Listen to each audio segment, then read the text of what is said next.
cigar room? It is. Hi, how's it going? Hi, are you guys, who's Aron the Garza. podcast? Both of us, yes. How are you doing? Is this airing live? This is, I think, not live. No, we're going to record it and chop it up. Because we have a secret tonight. We're going to be President Trump called. Oh, really? Well, I'm on stage. I'm excited about it. No way. Yeah. How exciting. Okay. All right. Well, Kari, thank you so much for joining us. We're very excited to have you. So for those that don't know you, who's Kari Lake? The person, not the politician. Oh boy, define myself. You know, I will say I'm a child of God, a child of Christ, and I'm a mom. I'm a wife, and I'm really worried about the future that we're leaving our children. And so I somehow, maybe I'm just crazy enough to love this country and realize that what our founders put forth, which is that we the people should be the ones who step forward in times of trouble and help. And I decided to do that a couple of years ago when I jumped in as a regular person and said, I'm going to jump into politics. I see these politicians as a broadcast journalist of 30 years. I watched as they would promise one thing and do the opposite. Right. I walked away from my career in the news media because I realized it had become propaganda, and I walked away from a 7-figure contract and I quit. And the people of Arizona were so inspired by that. They said, would you please run for office? And so I decided to step into the arena as a fed up mom and jump into politics thinking that that's how it was supposed to go. But little did I know the swamp does not like outsiders. Right. I should have known that by the way they treated President Trump. But when they get an outsider who's a mother and who's fed up, they're almost even more afraid. Because when you make a mom mad, when you start going after her children, there's going to be hell to pay. We are not going to let this corrupt government and this corrupt, evil group of people target our children. And so I'm just a mom who's trying to protect my kids' future. My mom tells me it's the mama bear that comes out. The mama bear. Right? The most dangerous place in all of nature. I'm sure you've seen a few National Geographic documentaries. Right. The most dangerous place in all of nature is between a mama bear and her baby cubs. You get in between there and you're not going to survive that. We will claw and tear you to shreds. And that's exactly where this crazy, I don't even want to just say the left because there's some crazy people on the right too. Right. When they start targeting our children, you have activated the most dangerous group of people in the world, mothers who want to protect their kids. And we won't lose this battle. We won't. I guess that leads into our second question. By the way, I'm also a very nice person. That's awesome. But when you go after my kids, it's like, no, we got to step up. That's great. Well, thank you so much for that. Why did you get into the political field in the first place? Well, I mentioned that I was a 30-year broadcast journalist. So I got into, I grew up in Iowa, the youngest of 9 children, and I had to work for everything I had. We were very, very poor. I didn't know we were poor. I just thought that was normal, that you had to work for, to pay for toothpaste and shampoo and everything we had to work for it and pay for it. And so I had a great work ethic coming from the Midwest and from a big family, and I decided that I wanted to be a journalist and tell people stories. I love talking to people. I love hearing, how they got to the point where they are at. I love talking about people's success stories and how they found success. And I thought, what a great career. And for the most part of my career, it was a wonderful career. I loved it. I was an honest journalist who kept my opinion out and told the truth. I have to say I'm a huge fan. But during COVID, it became impossible to do that because these corporate media giants would not allow people to tell the truth. They were pushing an agenda of division, of isolation, and truly an agenda to bring our country down. And I just said, I can't do it anymore. I talked to my husband, you guys met briefly, and I said, I don't think I can do this anymore. I know that I make a huge fortune, but it's not worth it. It's not worth it. I can't lie to people. I don't feel comfortable lying to people. And it's getting harder and harder to be truthful. So I stepped away from my career. I walked away, and the people of Arizona who had been in their homes for 27 years, they were blown away. They said, we thought something was up with the media. You just confirmed it. We love you. Thank you for being in our homes. And would you please run for office? And at first I laughed. I thought, they must hate me. They want me to leave the corrupt world of media and go into the even more corrupt world of politics. They must hate me. But I realized that they don't hate me. They actually respect me, and they recognize me as somebody who will stand up for the right, the right thing, do the right thing every day. And so I decided to jump into it. And little did I know I would walk away from my career at this pivotal time in human history. You guys recognize that. This isn't just normal times. This is a pivotal time. And somehow, when you hand your life over to God and say, God, you just steer me, I end up in the middle of politics at a very pivotal time. And so I'm just listening to God. And when he tells me what to do, I jump and I say, okay, how fast can I get to where he wants me? All right. Amen. Well, from your point of view and all your experiences, you've seen the good, the bad, and the ugly. But we want to know, why do you think it's America still worth fighting for? Well, it's the only country on earth that the American dream exists in, that you can come from nothing and accomplish anything.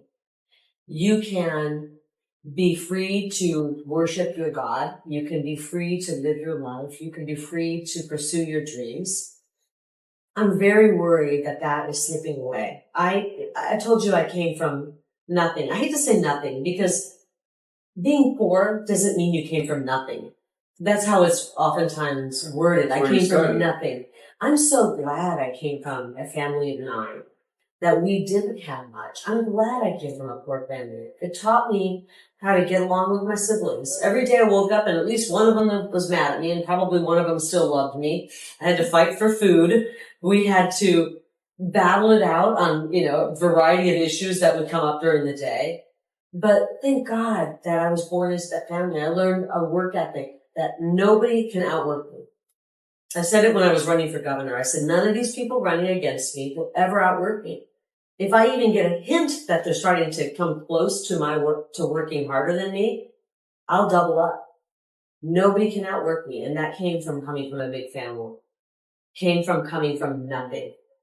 Coming from nothing, I came from everything. And I grew up in a small rural part of Iowa. It's often referred to as the middle of nowhere. I think it was the middle of everywhere. My neighbors were farmers and cows and pigs. Yeah. It was wonderful. And so, I'm just so blessed. And only in America can you come from those humble beginnings and accomplish great things. I ended up working my way through college, paying my way through college, working my way into a dream job, making a fortune, being a very well-known person in Arizona. And then because of those beginnings, because of having God in my life, realized that I can't do this job anymore if it's not honest. It's one thing to realize your job is kind of like faltering, but when you realize that the news is becoming immoral, where they're pushing out lies, and you continue to do that, then you become immoral. And so I prayed to God and I said, I really don't feel comfortable with this. And as I was praying, I grabbed the Bible off my desk. I was working at home because of COVID. I opened it up. I said, just give me a sign, God. I dropped my finger down. This is in my book, by the way, called Unafraid.